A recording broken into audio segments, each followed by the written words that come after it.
Three, two, one. You ready?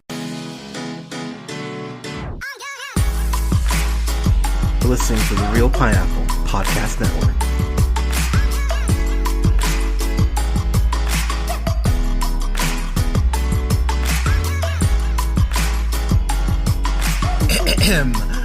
Good evening, everybody. Thank you so much for listening. This is the Real Pineapple. This is your humble host, Hunter, here, and oh my god, that's Triple H, and that's very apropos for what I'm reviewing today, because I'm reviewing You Cannot Kill David Arquette, which, oh, there's so much to say about said documentary, and luckily I have a fellow wrestling fan here making her debut. I've got Ray here. Ray, how are you, friend? I am really good, Hunter. You know, and in the time of COVID, I'm about as good as I can be. That's pretty much where I'm at. So I'm over here in Reno, in case you are a first-time listener, and so we're right here by California, obviously. So I look outside, I can't even see the mountains right now. There's so much smoke. So I've been pretty much barricaded in the house. Like, you know, COVID obviously has done that, but I mean, I was able to go for walks around my complex, and that's not a thing right now. So I'm really, to paraphrase the Temptations, I wish it would rain. I could really have like a solid 5-6 days of rain. I would not be mad at that. But so I'm talking about this movie or documentary, whatever. And I will say for myself, David Arquette's always been one of those guys who's really irritated me. Oh, yeah, I'm with you there. Like, he's really just always irked me. Like, so I'm not a huge horror person, but I remember even the first Scream, I was like, oh, he's gonna die, and he didn't. I'm like, well, that's dumb. But but I think about just going through his filmography before we got on here. It's a lot of stuff I'm just like, whether it's I like Scream 1 and Scream 2. I think they fall off pretty quickly after that. I do have a soft spot for Muppets from Space because I do love the Muppets. I know, me too. Have you ever listened to the commentary track for that? I have not. No, the commentary track is like Kermit and Gonzo and Pepe and stuff, and they're talking about it like they are, you know, actual actors on the sets and what they went through in filming it and everything. It's hysterical. Okay, I might actually check that out. But then you get to like something like So it's one of those movies I know it's bad. I love Ready to Rumble. I think it's fun. I know it's fucking stupid. Like you don't have to convince me it's a bad movie, but I'm a fan of Ready to Rumble. But I'm a huge Oliver Platt fan too, so I that's how I excuse it. You look at something like See Spot Run, Eight-Legged Freaks. Like, it's just a bunch of, you know, meh type shit. Yeah, I agree though that Oliver Platt can make anything better. So he really can, and he actually was just David Arquette was just in this movie Spree with I can't think of the kid from Stranger Things. I'm blanking on his name. Steve from Stranger Things. Okay. And I love David Arquette in that. Joe Carey, that was it. And I thought he was great in that. And so I was like, okay, like, I was actually really happy to see something that I liked, because it's been, you know, forever. So going into this, we have to kind of talk about our history of wrestling, and we've talked about this off mic quite a bit. I'm a wrestling fan. My earliest wrestling memory would be watching the old school WWF at the time, Coliseum Home Video pay-per-views, because I wasn't watching, every 3 or 4 month pay-per-views or whatever. But I used to go to Video Choice in Pismo Beach, California, and I would rent all the old wrestling pay-per-views. I remember renting WrestleMania 10 and watching, the first big WWE ladder match with, Razor Ramon, Scott Hall, and Shawn Michaels, and that just blowing my mind and going, whoa, and seeing The Undertaker for the first time, and Sting, and all these larger-than-life characters that I just really grew up loving. Then when I got into my teenage years, of course, I lived through the Monday Night Wars. I was watching WWF at the time again, primarily But I would switch back and forth to WCW on occasion as well, because again, huge Sting fan. And I remember it like it was yesterday in WCW in the year 2000, where WCW was just running out of steam and just throwing, whatever the fuck they wanted to at the wall to see if it would stick. I remember they brought in David Arquette, and that's when Ready to Rumble was coming out. And Yeah, I because remember they thinking were all over that. They produced that, did they not? they did, yeah, because Yeah. that's why there's so many of the wrestlers, like Kidman and like Yeah. people like that in there. I love that I could have mentioned Goldberg and I brought Kidman first, but I remember watching it live, and I think people forget David Arquette won the WCW title on Thunder. He couldn't even win it on Nitro or on a pay-per-view. He won it on T-fucking-V. And I remember going, oh, this is the death nail in WCW. And it turned out to be, because everyone, lost their shit. Yeah, they did. I appreciate this film just off the fact it humanizes him off of what was a very dumb decision that was no part of his own, or no fault of his own. Mm-mm. And Yeah. it really makes you kind of go, wow, it made me hate WCW more, if I'm being honest, and it made me hate Vince Russo more, who I've never been a fan of. But all that to say, Ray, talk to me. What are your earliest memories as a wrestling fan, and what were you kind of thinking going into this? Well, it's interesting because I grew up in a pretty strict household and I was not allowed to watch wrestling. It was trash. It was garbage. No, no, no. So I had to sneak every once in a while and, watch late Saturday night on Channel 13 or something, where they Nice. would be rerunning something that I wasn't supposed to be watching. So I have a few memories from that because that would be, of course, pretty interspersed, intermittent, and that kind of thing. Basically, I didn't kind of get into it till I was in college, Okay. and I went to college in Greensboro, North Carolina, and the Coliseum there, of course, would host, a lot of wrestling events, Yeah. and the wrestlers would end up afterwards in some of the bars and everything around campus. So I actually met a couple of the wrestlers, and Ooh. I knew their names sort of, and I didn't know all their names. I knew a couple of them, but just talking to them kind of got me a little more interested. But I was a poor college student and didn't have money for tickets half the time and pay-per-views and things, so would have to pair up with a buddy, somebody who had cable or somebody who we would all pitch in and maybe get one of the pay-per-views. So again, my wrestling knowledge is a little sparse until you get to about the time I met my husband, and he was a huge wrestling fan.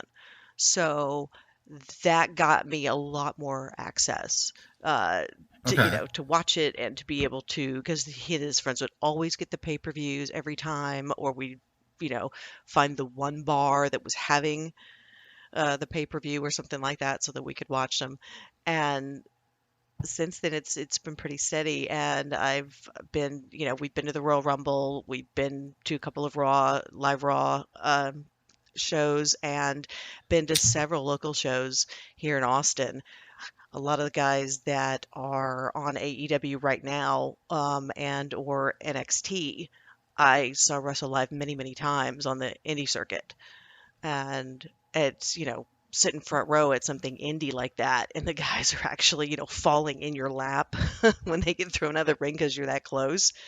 It's really, to me, it's just a joy to watch, because even though I know that the outcomes are scripted, Of these course. Yeah. guys are athletes. These guys are performers.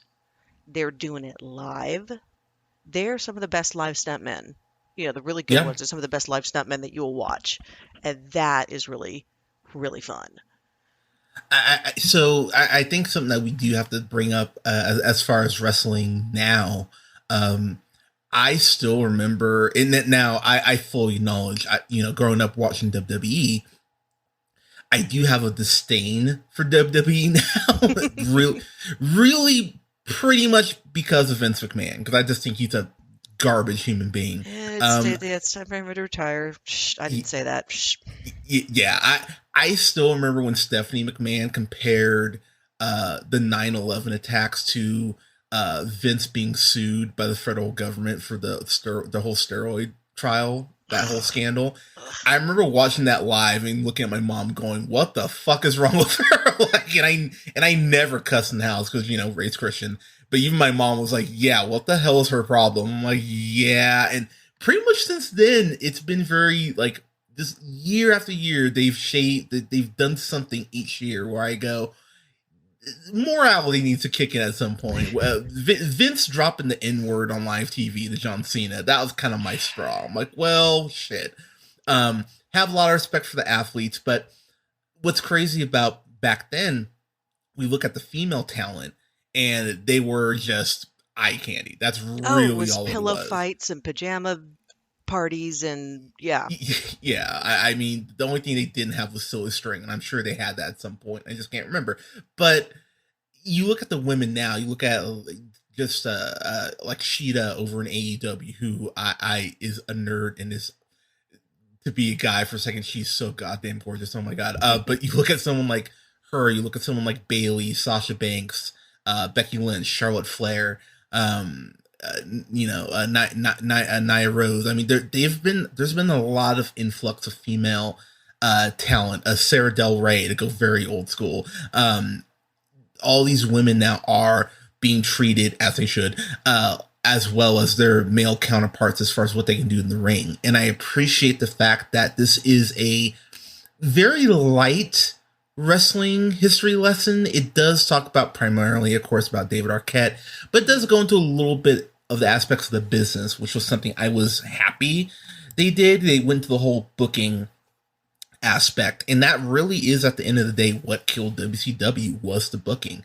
They talk about how David Arquette went ahead and entered WCW, as I mentioned, in the year 2000, goes ahead, wins the world title on a Thunder, and I think his title defense, was 10 days later at Slamboree. I didn't want to hold say the belt for more than 2 weeks, I don't think. Yeah, which is absurd in itself, but it's absurd. That he held the belt. And, okay. Yeah, but I also remember Randy Savage winning it in WCW, losing to Hogan the next night a couple times. So who are we to throw stones? But I love the way that they went through and really talked about the influence of the internet, because Wrestling with Regret, which is his YouTube channel, I'm a huge fan of. Brian Zane, who runs that, he went off about, like, what the fuck were they thinking? And it gives you this little montage of all these people online. I'm surprised I wasn't in there, talking about how much this just for them killed the business. And yeah, it totally did. And unfortunately, the one thing you get while watching this, though, is because I remember living through the outrage. What you get watching this is how much, I think you mentioned it before, that Arquette really didn't have anything to do with that. But he was the object of the ire because he was the guy. Yep. Who was out front. Yeah, and I also would like to point out Vince Russo did win the world title as well, and I don't remember there being nearly as much outrage about that, the irony in that when you think about how shitty Vince Russo is and how he really tanked WCW. But I love the fact this documentary starts off with Ric Flair, because while he's not my favorite wrestler of all time, for me it would be Shawn Michaels. Kenny Omega is working his way up there because he's amazing. I have always respected the talent of Ric Flair and the way he always felt like a world champion, even when he was in NWA before he got to WWE or WCW. And it gives some legitimacy and gravitas right up the top for anybody that is a wrestling fan, which is something that this needed to be grounded in for wrestling fans, I think, because of what we just talked about with Arquette. Yeah. Because there is a point, kind of, and I wouldn't even say early on, but it almost feels like the documentary itself, if you're watching it, does feel like you're almost waiting for the shoe to drop, in the sense of where it's going to get kind of goofy or kind of turn into a comedy. And there are obviously those comedic moments because it is, fucking David Arquette.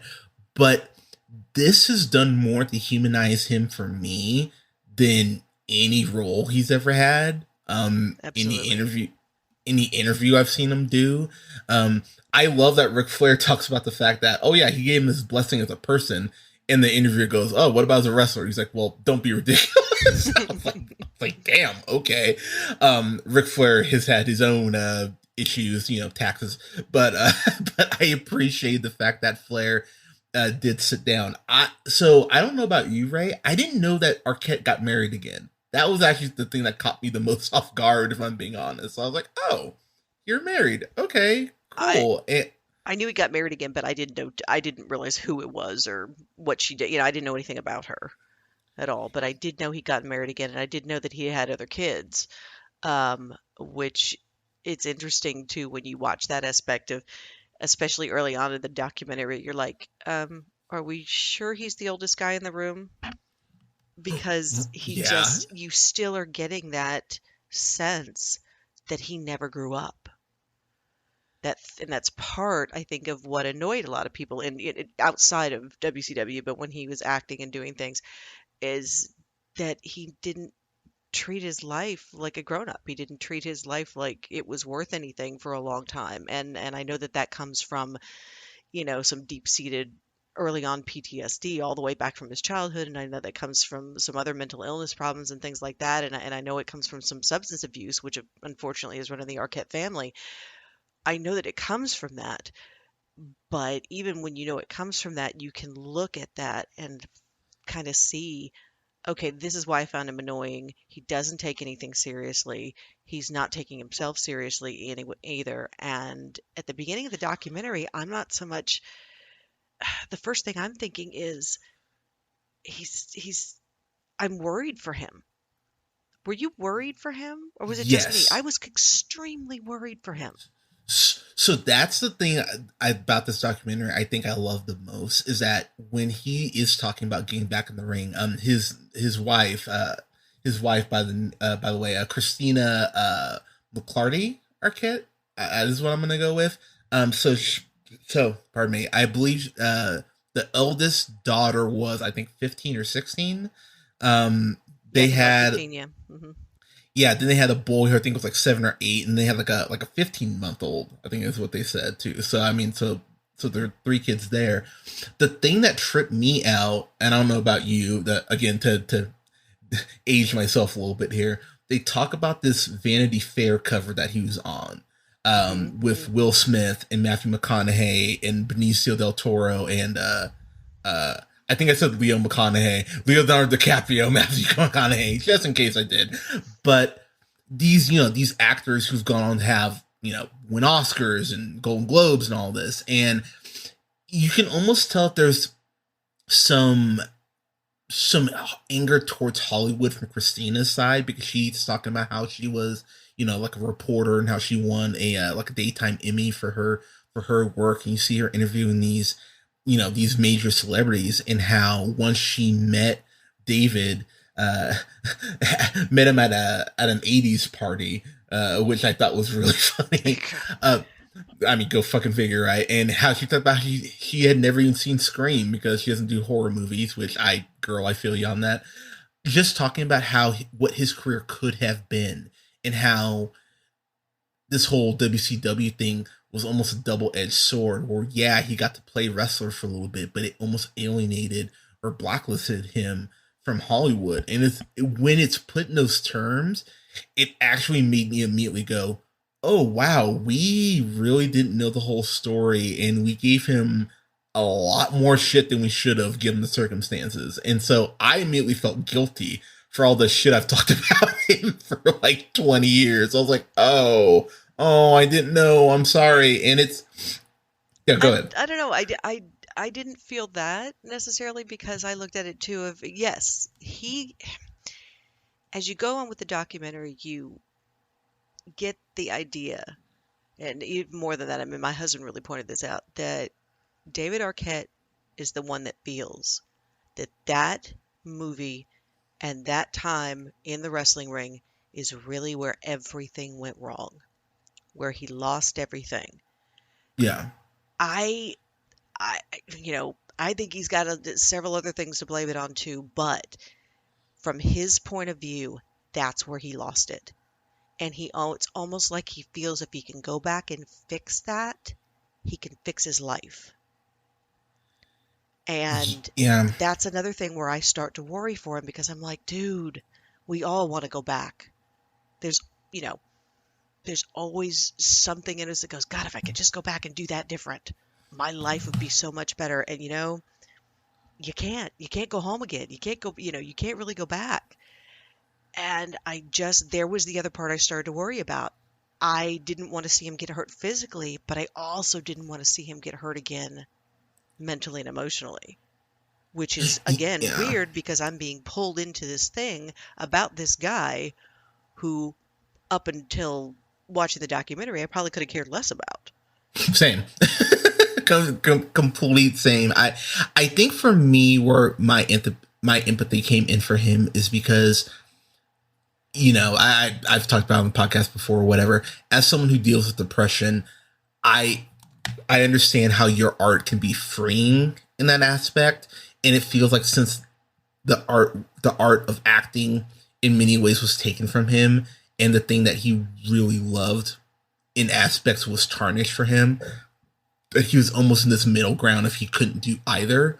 So that's where my sympathy, I'm like, dude, I fucking feel that on that level. I love the fact, though, that they have him go to, get like medically checked out and everything. And there's that scene where they're talking about his brain and how, and how it's just wired or not wired at points. And that was one of those scenes in the documentary that I found it was a very, very somber moment. It was like, oh, wow. Okay. Where his doctor is telling him, like, look, dude, like, they're talking about, like, not the valves, but that they put some things in his chest to, like, help his blood pressure. And then he's on blood thinning medication. Because he had a heart attack. I didn't know he'd had a heart attack. I didn't either. Yeah. When this documentary starts, he's only a year out from a heart attack. Yeah. Which is insane. Like, saying that out loud, hearing you say, I'm like, yeah, that's pretty that's pretty terrifying. Yeah, here we go. I've got depression. My brain's not wired right. Oh, I had a heart attack a year ago. I don't work out. I don't take care of myself. I'm overweight. Oh, and I'm an alcoholic, but yet I still drink. And you're going, and then he goes, oh, and the best thing I could do is get in a wrestling ring. And I'm like, whoa, no, don't do it. And here I am on my couch at my TV going, oh no, don't do it. I'm like, and all of a sudden I care. Yeah. And honestly, so I'm going to ask you, being married, and I think this is a fair question. I felt so bad for his wife. Like, I felt so bad for her watching this, because she clearly wants to be supportive. Like, she clearly wants to be, which as a spouse, you should be, which, gold star for her. But she is at points being like, look, like, you have to understand how serious this is. And there's that scene where she talks about, he had a heart attack last year. This year he's in the wrestling. Do I even get to still be married to him next year? And you're kind of like, like, well, I mean, and some people will go, oh, that's dramatic. And I'm like, it's really not, when the doctor lays out everything and how, like, he fucked up his ribs and how, like, having a 300-pound man land on you, that could do it for him, know? And yet, throughout all of that, my big draw for him, I think when the movie really does start to pick up, is he has this line that honestly I had to pause the documentary because it was making me cry, where he goes, I'm sick of being a joke, to be honest. If you're part of the joke, it's not as painful as if you are the joke. And I was like, you know what? First off, that's a complete tortured artist thing to say.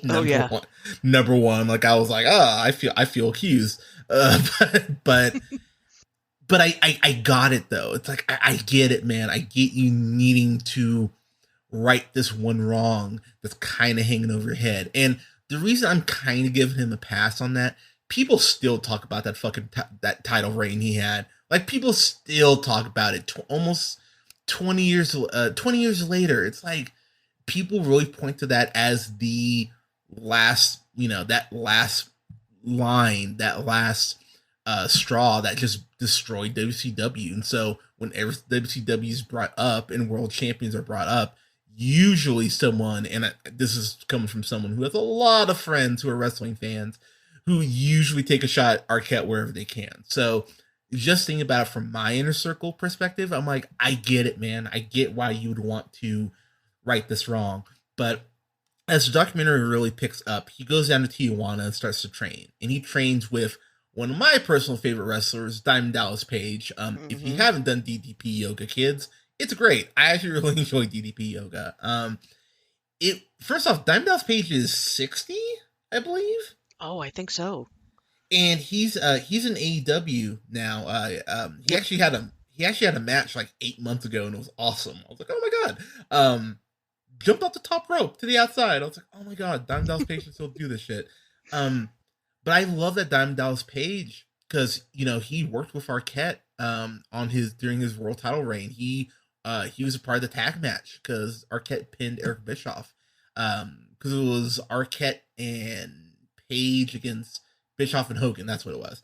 And Page asked him, like, why do you want to get back in this? And Arquette, I think this is the most humble moment he has in the documentary, or one of them, where he just goes like, look, I'm 46. I really just want to try it one more time, and I just need some guidance. Like, he is essentially begging, like, dude, just help me.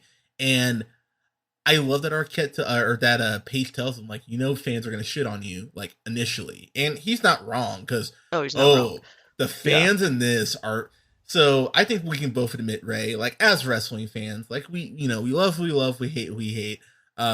If Roman Reigns heard some of the things I've said about him throughout the years, but but he's doing better now. But I love the fact that it shows that fans, how fickle and just how dickish wrestling fans can be, because when he comes back stateside, because when he's in Tijuana, he's really grinding it out. There's that first initial training session where he learns to do a Hurricane Rana, and he's just so clearly in his own head about it, because he wants to do well with this. And sometimes you want to do so well with something that you psych yourself out. And even the lucha libre wrestlers there are like, look, if you can't get this, we have to kick him out. Yeah, and, I mean, they're not taking it easy on him at all.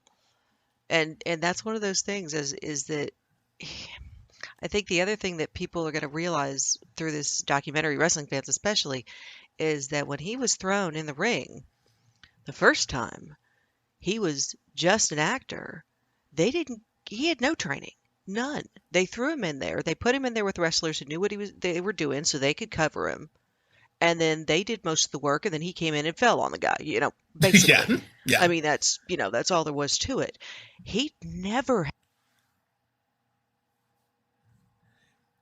Yeah, it's kind of nuts in that aspect, how he's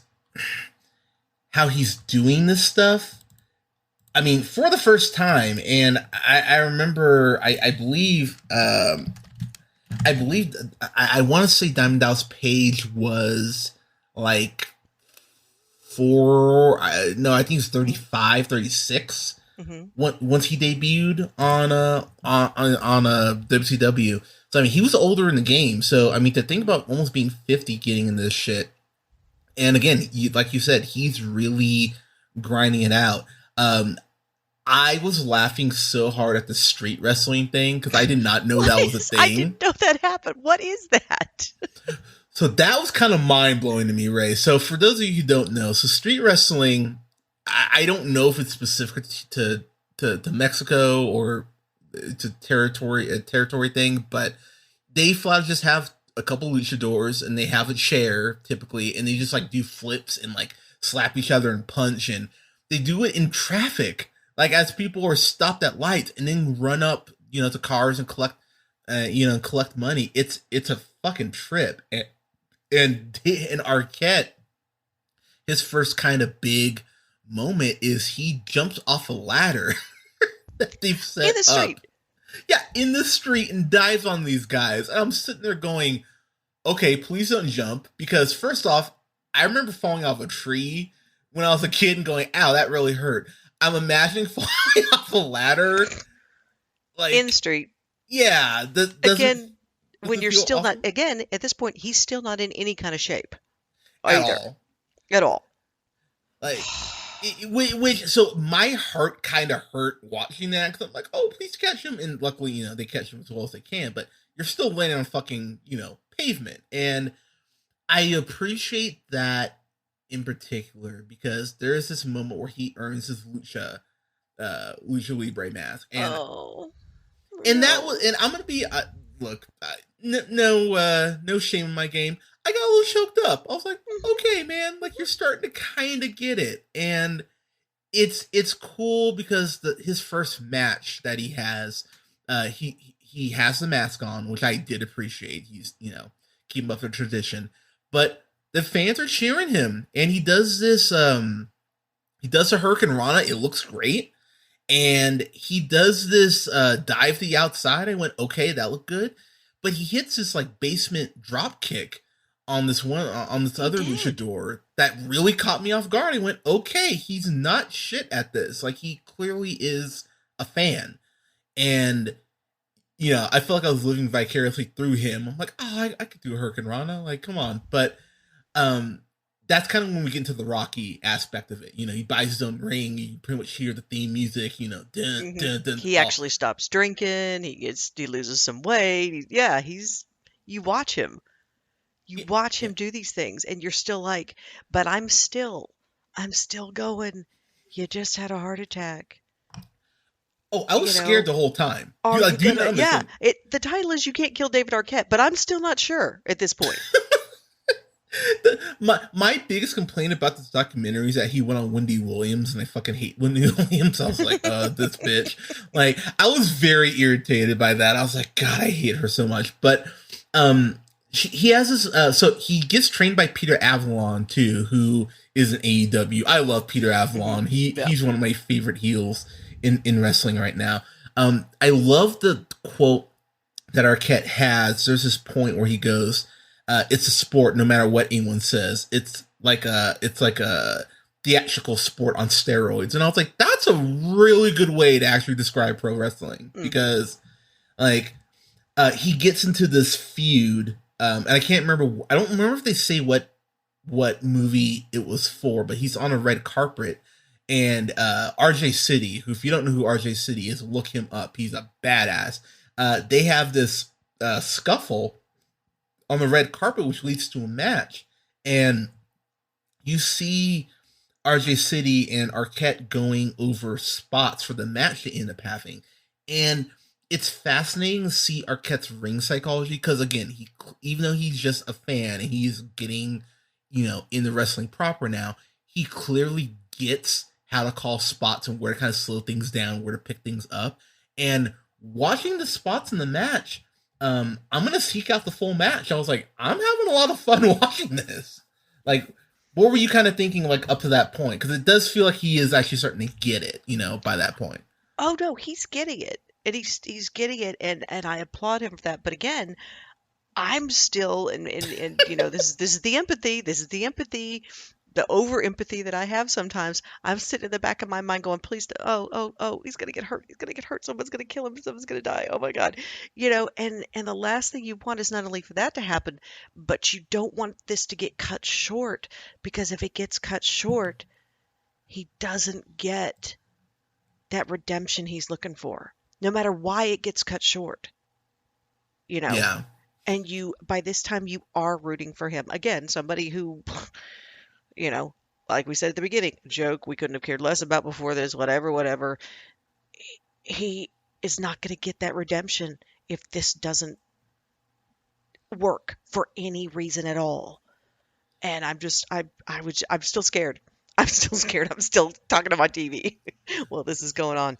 But it's interesting too, the route he takes from there is that he is so dead set on having this redemption and being seen as legitimate that he goes into basically death matches.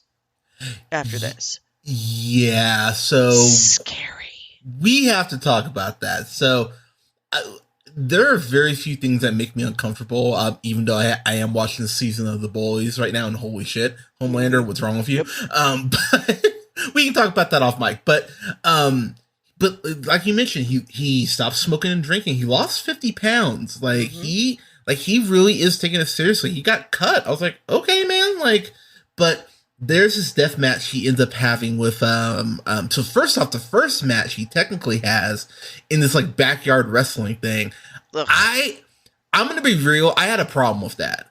I had a really big problem with that because he had no business being there.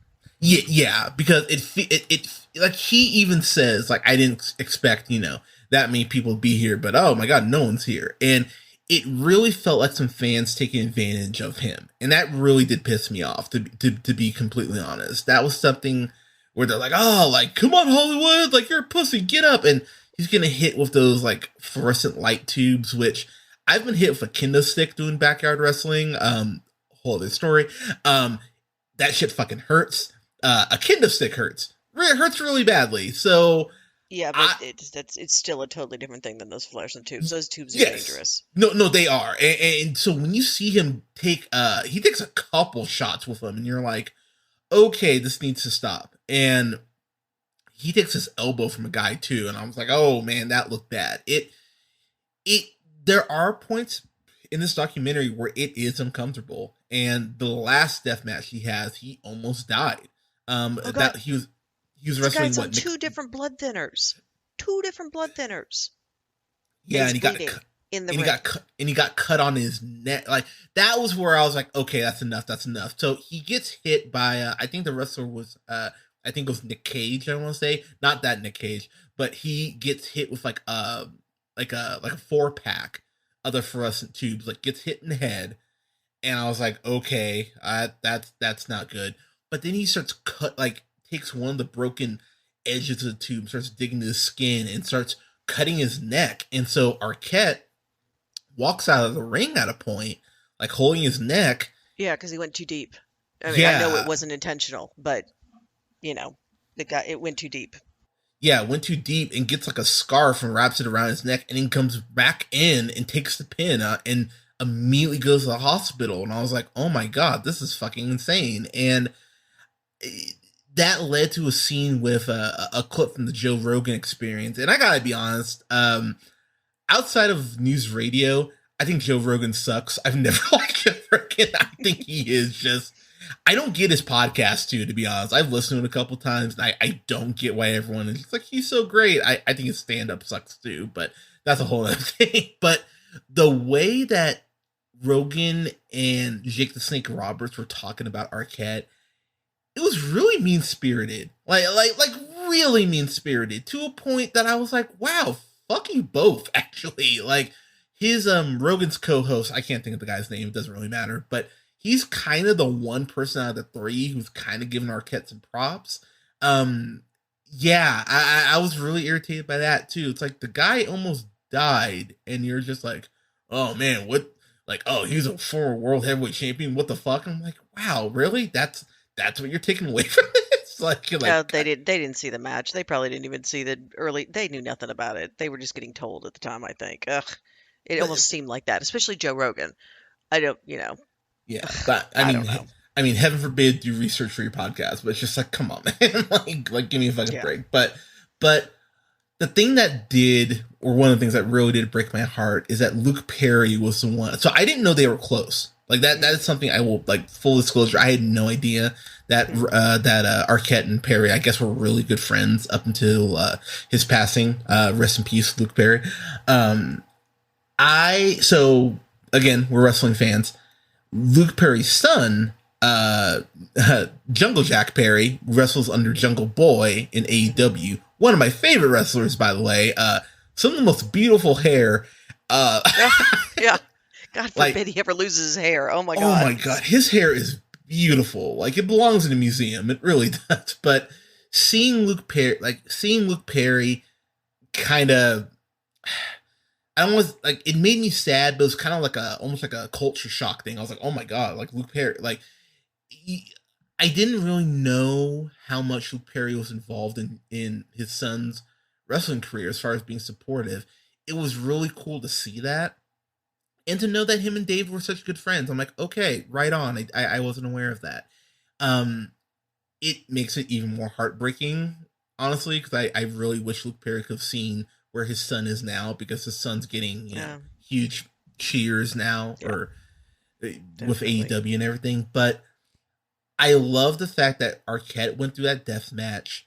His wife even talks about how, the irony that, she was worried about him wrestling, and how he really just stopped taking care of himself and everything. And I really would have wished, I really wish there would have been a little bit firmer of a timetable on that, as far as how much time passed between the death match and the last match he ends up having at that Legends of Wrestling event. Yeah, I wish they would have established that a little more, I totally but agree. I mean, I'm kind of nitpicking, admittedly, but I mean, as far as other stuff in the documentary, and I feel like we haven't even touched on everything I want to touch on, because there's so much, there's a lot in this documentary that's kind of surprising. There is a scene where he's getting tan, and that's I. Oh God. So you get some David Arquette butt. So I mean, if that's what you're Oh, you looking get more for, than that. yeah, like you don't get David Arquette dick. You don't get any DAD. You don't get any dad dick, uh, but there's this scene where he's getting like sprayed with the spray tan, and he has like I don't think you'd call it like a banana hammock, but almost like Oh, a yeah, kind of. What is it? They kind call of, it the sock, I think. I yeah, think they call it the sock. which which is absurd to see him in, and you just see him getting sprayed down.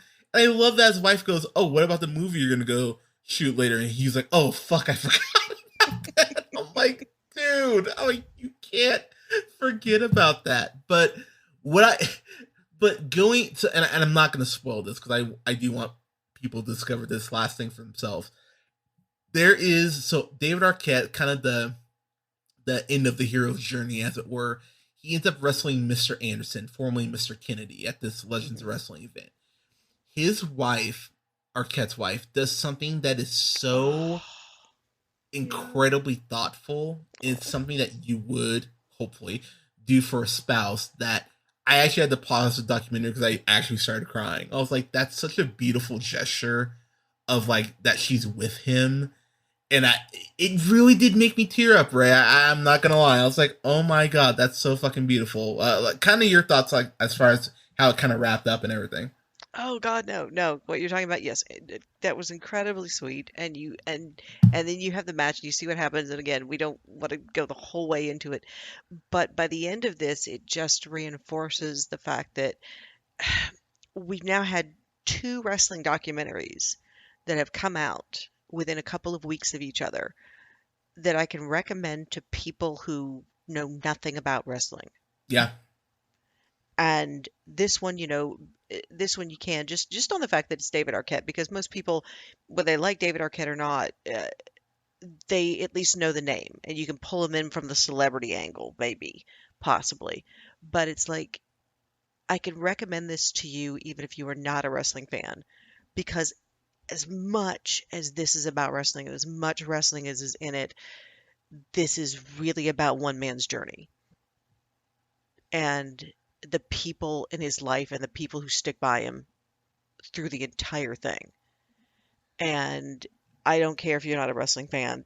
This is something that will affect you, and I can recommend it to pretty much anybody that likes movies. yeah. My roommate, he's a huge wrestling fan, and I was really talking to him about this, and I mean, he's gonna watch it anyway. But I told him, like, look, dude, I have more respect for David Arquette after watching this. Again, as someone who deals with depression, deals with anxiety, where I can't remember if it's Patricia Arquette or if it's his wife. I think it's Patricia Arquette, but who looks great, by the way. But she talks about how, his anxiety is crippling, but he's always in just such a state of anxiety. It's hard for him to ever calm down. Hmm. And Arquette drops this line that I'll be honest, it's kind of how I live my life, where he talks about, I hate growing up. I love the way kids see the world. And it's like, yeah, because when you're a kid, the world hasn't, beaten you down yet. You got, you have this optimistic view, of the world, like you're like, so I appreciate the way his brain kind of explains shit. There's this one scene where he has like these I guess you call them these puppets, these marionettes, and Marionettes, yeah. where that's kind of done, it really reminded me, and this is so random, it reminded me of that scene of Mel Gibson in The Beaver when he first gets the puppet and he's talking to it. It kind of reminded me of that. Like, I know it's such a random reference to pull, but Yeah. the way he's talking to these marionettes and kind of working through his own shit in that scene, I was like, that's a very, like, a naked moment. Like that's something that he could have easily been like, yeah, cut that shit, but that's in there for a reason. And you get these pockets of that where you go, okay, we're getting more into the psyche. And I really appreciate those scenes because they're very raw, they're very real. They might make you uncomfortable. And if so, to be honest, I think you should check yourself as far as how you think about mental health. But that's a whole nother podcast. But I really appreciate those little pockets in the scenes. And honestly, Mr. Anderson, he showed up in better shape than Mr. Anderson did, and that's his fucking job. So I'm kind of like, dude, where are you at? Like, you need to be putting in the work that Arquette's putting in. But I'm gonna go ahead and get into our final thoughts here. I have genuine admiration for David Arquette. There is a scene where his daughter, who is so not about him getting into wrestling at first, when she's at the actual event. Oh yeah, the oldest one, yeah. Yeah, where she just starts like flipping him off, and yeah, I was like, okay, like clearly what he's doing is working. I appreciate that. As a wrestling fan, I think this goes right. This belongs right along there with something like Wrestling of Shadows and something like Beyond the Mat. As far as documentaries, like you could easily do a documentary double feature with this and in Wrestling of Shadows. I'd probably watch this one first. Maybe watch this one second, actually, because the Bret Hart one's kind of a bummer.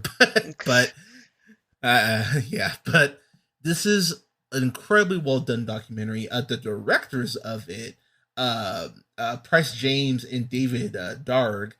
Price James, this is their first anything.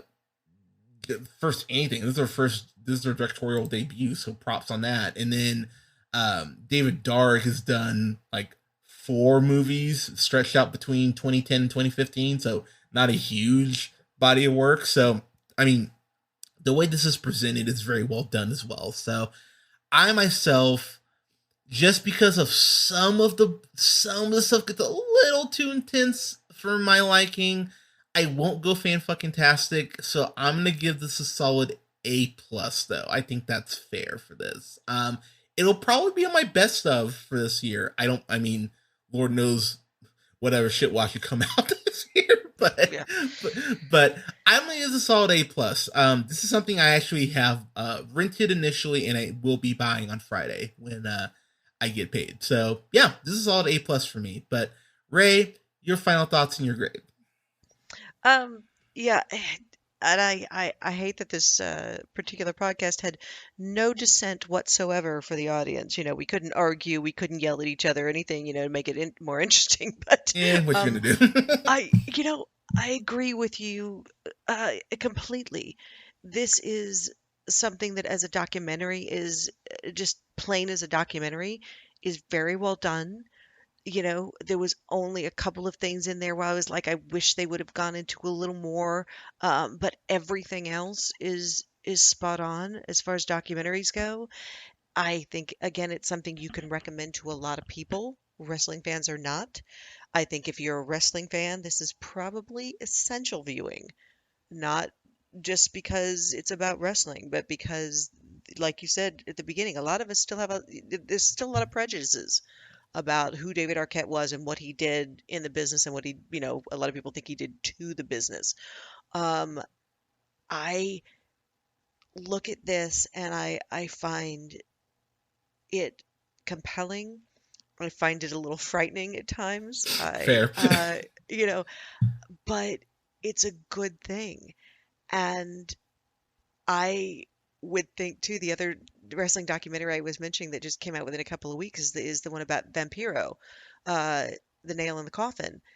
And that's another one that, because of the total humanity and the fact that you don't have to understand the wrestling business to go into it, and the fact that you will get a crash course in it enough that you'll understand what's going on. Um, that I think if you want to do a double feature of new movies, watch these two, because you've got two men here who are doing this wrestling not only because they love wrestling, but for a complete other, on a whole nother level. They're doing it for another reason. They're doing it for, something they feel they've got to do. And part of that is them, and part of it's their family, and part of it's it's just something they've got to do. And I I think you're right, because of a couple of little things. I can't go all the way, but I'm again right with you with the A+. I say go out and watch this whether you're a wrestling fan or not, and enjoy it. But you know, also get ready. There's a couple of moments in there where, depending on how much of a wrestling background you have and how into wrestling you are, you might need a Kleenex. Yeah, I think that's completely fair. And stay through the credits too, because you get some nice bonus Absolutely, clips. stay through the credits. Yeah, that was something I was not expecting, because I was just like, oh, okay, I'm done. I'm like, oh, no, never mind. He has a great interaction with MJF, who, he's such a detestable piece of shit right now, and that was something that made me so happy. So yeah, stay through the credits, and yeah, but this was so I had to actually watch this on my computer, because my partner was still asleep, and there were multiple points I had to cover my mouth and go like, oh shit, because I was trying not to wake her up. And you should have woke her up and made her watch. He works a lot, so I was like, she slept until 1 today. I was like, oh, good for you. I was up at 7 watching this, so what are you gonna do? But Ray, thank you so much for being on. Do you have where can people find you? Do you have Twitter? Like, can people follow you? Or I am a complete Luddite in some of this stuff. It's funny. I don't have Twitter. I don't have Instagram. I do have the Facebook. So I'm on there. It's Ray Anderson on Facebook. And then, of course, you can catch me here and there on the Screener Squad over at One of Us. But I am thrilled that we got to do this. I am thrilled that you asked me to come do this. I really am. I thank you so much, and maybe next time we can get to talk about something that we have a total opposite opinion on, and we can just yell at each other for half an hour. Yeah, I'm totally down. Like, you let me know, we'll find something. But but thank you so much for being on. I appreciate it. Guys, if you have seen this, let me know what you thought in the comments below. You can find us on Facebook at The Real Pineapple. You can follow yours truly on the Twitter at JHunterRealPineapple. You can follow Scott on Twitter at NearmanTheFirst. And you can find, go ahead and like, share, and subscribe. You can find us on, here comes the list, SoundCloud, Apple and Google Podcasts, Podbean, Stitcher Radio, TuneUp, and iHeartRadio at The Real Pineapple. Guys, thank you so much for listening. We'll have reviews up here this week for Central Park Season 1, because I have so much to say about that, as well as for The Old Guard and for The Babysitter and The Babysitter Killer Queen. Thank you so much for listening. Go out and support this documentary. It's a blast. And Ray, thank you again for being on. I appreciate you, and we'll talk to you guys soon. You guys take care. Wear a mask so we can get outside. Take care. Bye-bye.